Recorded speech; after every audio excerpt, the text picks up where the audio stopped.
ഇടുക്കി നിയോജക മണ്ഡലം ഇത്തവണ തിരിച്ചു പിടിക്കുമെന്ന് UDF സ്ഥാനാർത്ഥി റോയ് കെ പൗലോസ്. കഴിഞ്ഞ ത്രിതല പഞ്ചായത്ത് തെരഞ്ഞെടുപ്പിൽ അത് കൃത്യമായി പ്രതിഫലിച്ചെന്നും ഈ നിയോജക മണ്ഡലത്തിൽ UDFന് അനുകൂലമായ സാഹചര്യമാണ് നിലവിലുള്ളതെന്നും അതുകൊണ്ട് വിജയം ഉറപ്പാണെന്നും UDF സ്ഥാനാർത്ഥി റോയ് കെ പൗലോസ് കേരള വിഷൻ ന്യൂസിനോട് പറഞ്ഞു. ജനങ്ങളെ സംബന്ധിച്ചെന്താ, അവൻ താമസിക്കുന്ന ഭൂമിക്ക് പട്ടയമില്ല എന്ന് പറഞ്ഞാൽ അവൻ്റെ ഒരു നിലനിൽപ്പിന്റെ പ്രശ്നമല്ല. ജനങ്ങളെ പറഞ്ഞ് കബളിപ്പിച്ചവരെയും വഞ്ചിച്ചവർക്കൊക്കെ എതിരായിട്ട് ഒരു വലിയ ജനവികാരം. 3 ഉദ്ഘാടനം നടത്തിയിട്ടും റോഡിന്റെ പണി ആരംഭിക്കാൻ പറ്റിയിട്ടില്ല.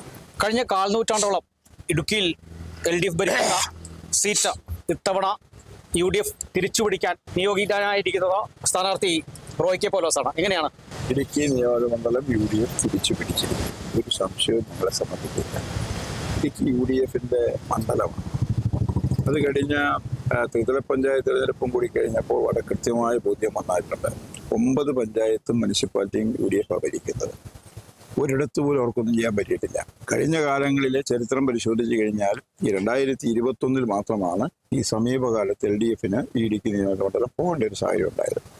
അത് അന്നത്തെ ചില പ്രത്യേക സാഹചര്യമാണ്. കോവിഡായി മറ്റു ചില കാര്യങ്ങളായി സർക്കാരിൻ്റെ കിറ്റ് പോലെയുള്ള കളിപ്പീരുകളായി അതിലൊക്കെ കുറച്ച് ആളുകളൊക്കെ പെട്ടിട്ടുണ്ട്. പക്ഷേ ഇപ്പോൾ സാഹചര്യം ഒന്നുമില്ല. ഇപ്പോൾ UDFന് മാത്രം പൂർണ്ണമായിട്ട് അനുകൂലമായിട്ടൊരു സാഹചര്യം ഈ നിയോജകമണ്ഡലത്തിൽ എമ്പാടും നിൽക്കുകയാണ്. ജനങ്ങളെ പറഞ്ഞ് കബളിപ്പിച്ചവരെയും വഞ്ചിച്ചവർക്കൊക്കെ എതിരായിട്ട് ഒരു വലിയ ജനവികാരം.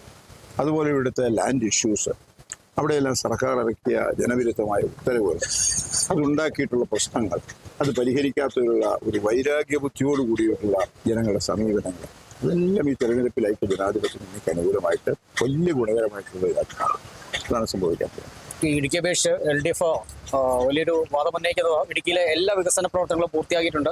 ഇനി ഈ പ്രചരണ രംഗത്തേക്ക് ഇറങ്ങുമ്പോൾ ജനങ്ങൾക്കൊന്നും ആവശ്യപ്പെടാനില്ല എന്ന ഒരു വാദമാണ് LDFന്റെ ഭാഗത്തുനിന്നുണ്ടാകും. അത് ഈ നിയോജകമണ്ഡലത്തിലെ ജനങ്ങളാണ് തീരുമാനിക്കേണ്ടത് ഈ വികസന പ്രവർത്തനങ്ങൾ നടന്നിട്ടുണ്ട്.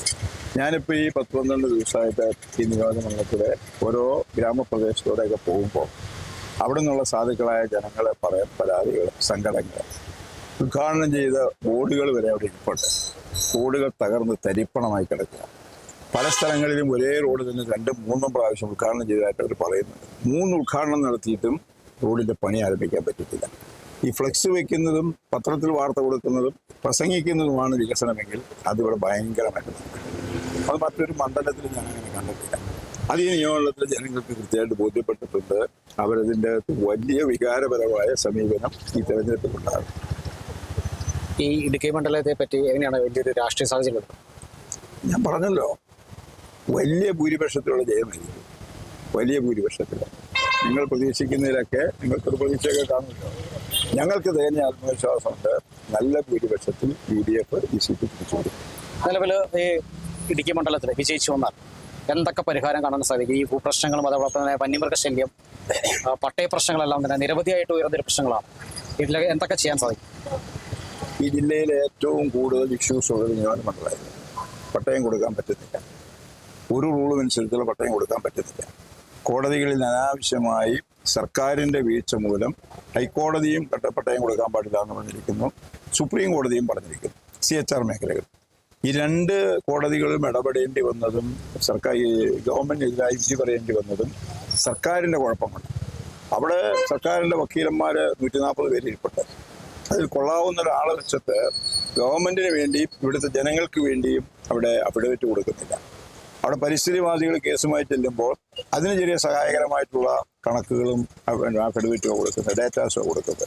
അതുകൊണ്ടാണ് സുപ്രീം കോടതി CHR മേഖലയിൽ കൊടുക്കേണ്ടതെന്ന് പറഞ്ഞത്. 1.5 വർഷമായി. ഇവിടെ റവന്യൂ ലാൻഡിൻ്റെ പ്രശ്നത്തിന് ഹൈക്കോടതി ഒരു കോടതി ഒരു സ്റ്റേ ചെയ്ത് കഴിഞ്ഞാൽ അതിനൊരു അഫിഡവിറ്റ് കൊടുക്കാൻ 1.5 കൊല്ലമായിട്ടൊരു ഗവൺമെന്റ് കഴിയുന്നില്ല എന്ന് പറഞ്ഞാൽ എന്താ ആത്മാർത്ഥതയുള്ളത്? അപ്പം ഈ പ്രധാനപ്പെട്ട ഒരു ഇഷ്യൂ ആണ്. ജനങ്ങളെ സംബന്ധിച്ചെന്താ, അവൻ താമസിക്കുന്ന ഭൂമിക്ക് പട്ടയമില്ല എന്ന് പറഞ്ഞാൽ അവൻ്റെ ഒരു നിലനിൽപ്പിന്റെ പ്രശ്നമല്ല. എവിടെയെങ്കിലും ഒരു ലോൺ എടുക്കാൻ, മറ്റെന്തെങ്കിലും കാര്യങ്ങൾക്ക് ഒന്ന് വിറ്റാൽ കിട്ടാവുന്ന വിലയുടെ എന്തെങ്കിലും ഒരു ആനുപാതികമായത് കിട്ടത്തില്ലല്ലോ. അപ്പോൾ ഒന്നാമത്തെ പ്രശ്നം കർഷകന്റെ കയ്യിലുള്ള ഭൂമിക്ക് പട്ടയം ഉറപ്പാക്കുക, ആ പട്ടയവുമായി ബന്ധപ്പെട്ട് നിൽക്കുന്ന തടസ്സങ്ങൾ മാറ്റുക. 2 LDF ഗവൺമെന്റിന്റെ കാലത്തുണ്ടാക്കിയിട്ടുള്ള കുറച്ച് ഉത്തരവുകളുണ്ട്. ഈ പട്ടയം കിട്ടിയ ഭൂമിയിൽ തന്നെ ഇന്ന കാര്യങ്ങളെ ചെയ്യാവുള്ളൂ, വീടും കൃഷിയൊക്കെ അല്ലാണ്ട് വേറെ ചെയ്യാൻ പാടില്ല എന്ന് തുടങ്ങിയ സർക്കാർ ഉത്തരവുകൾ ഈ നാട്ടിലെ ജനങ്ങൾക്കെതിരായിട്ട് ഉണ്ടാക്കിയിട്ടുണ്ട്. അത്തരം കർഷക വിരുദ്ധമായ ഉത്തരവുകൾ തീർച്ചയായിട്ടും ഞങ്ങൾ റദ്ദ് ചെയ്യും.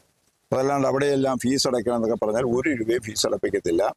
ജനങ്ങൾ അവിടെ കെട്ടിടം നിർമ്മിച്ചിട്ടുണ്ടെങ്കിൽ അത് അവരുടെ പട്ടയ ഭൂമിയിലാണെങ്കിൽ, കയ്യേറ്റ ഭൂമിയിലാണെങ്കിൽ അല്ല ഞാൻ പറയാം, പട്ടയ ഭൂമിയിൽ നിർമ്മിച്ചിട്ടുള്ള നിർമ്മിതികൾക്ക് UDF ഗവൺമെന്റ് അധികാരത്തിൽ വന്നാൽ ഒരു ഫീസും കൂടാതെ തന്നെ നിലവിൽ ആവശ്യമായ ക്രമവൽക്കരണം നടത്തിക്കൊടുക്കും. അങ്ങനെ ചെയ്യാവുന്ന എല്ലാ കാര്യങ്ങളും, അതുപോലെ വന്യജീവി ആക്രമണവുമായി ബന്ധപ്പെട്ട വിഷയങ്ങൾ, ഫോറസ്റ്റുകാർ അതിർത്തിയിൽ ജണ്ടയിട്ട് തിരിച്ചിട്ടുണ്ട്. വനംവകുപ്പിന്റെ സ്ഥലമേതാണെന്ന് കൃത്യമായിട്ട് അവർ തന്നെ നല്ല കോൺക്രീറ്റും സിമെന്റ് ജണ്ടയൊക്കെ ഇട്ടിട്ടുണ്ട്. അത് കഴിഞ്ഞ് പിന്നെ അവരുടെ അപ്പുറത്തേക്ക് വല്ല കർഷകന്റെയും കൈവശിരിക്കുന്ന ഭൂമിയിലേക്ക് കയറി കുഴപ്പമുണ്ടാക്കേണ്ട കാര്യമുണ്ട്. ഇപ്പോൾ തൊമ്മൻകുത്തിൽ ഒരു കുരിശ് വിളിച്ചു. 1 വർഷമായി. ഇന്നിപ്പോൾ ദുഃഖവെള്ളിയാഴ്ച, നാളെ ദുഃഖവെള്ളിയാഴ്ച. കഴിഞ്ഞ ദുഃഖവെള്ളിയാഴ്ചയുടെ തലേൻ്റെ ദിവസമാണ് കുരിശ് പൊളിച്ചത്. ഒരു വ്യക്തി 60 വർഷമായിട്ട് അവൻ്റെ കൈവശം ഇരിക്കുന്ന ഭൂമി, ആ വ്യക്തിയുടെ ഭൂമിക്ക് ഫോറസ്റ്റുകാർ ജണ്ട ഇട്ടിട്ടുണ്ട്. അപ്പോൾ കൃത്യമായിട്ടും 60 കൊല്ലമായിട്ട് അവൻ്റെയും അവൻ്റെ പിതാവിൻ്റെയും കൈവശിരിക്കുന്ന ഭൂമിയിൽ 10 സെന്റ് അവൻ തൊമ്മൻകുത്ത് പള്ളിക്ക് ദാനമായി കൊടുത്തിടത്താണ് കുരിശ് വെച്ചത്. തൊമ്മൻകുത്ത് പള്ളി അത് JCB കൊണ്ട് പോയി രാത്രി ലോറിയും കൊണ്ട് പോയി പിഴുതെടുത്തുകൊണ്ട് പോയത്. ഈ നമ്മുടെ ബഹുമാന്യനായ ഇവിടുത്തെ മന്ത്രി ഉൾപ്പെടെയുള്ള ആളുകളെല്ലാം അവിടെ സന്ദർശിച്ചിരുന്നു. അച്ഛനെ പോയി സമാശ്വസിപ്പിച്ചിരുന്നു. ശക്തമായ നടപടി ഉണ്ടാകുന്നു. കുരിശ് അവിടെ തന്നെ കൊണ്ടുവന്ന് വെക്കുമെന്ന് പറയും. കുരിശിപ്പോൾ കാളിയാർ ഫോറസ്റ്റ് സ്റ്റേഷൻ്റെ റേഞ്ച് ഓഫീസിൻ്റെ പുറകിൽ കാട് പിടിച്ചതിൻ്റെ അകത്ത് കിടക്കുന്നു. അപ്പോൾ എന്ത് തോന്നിവാസവും കാണിക്കാം.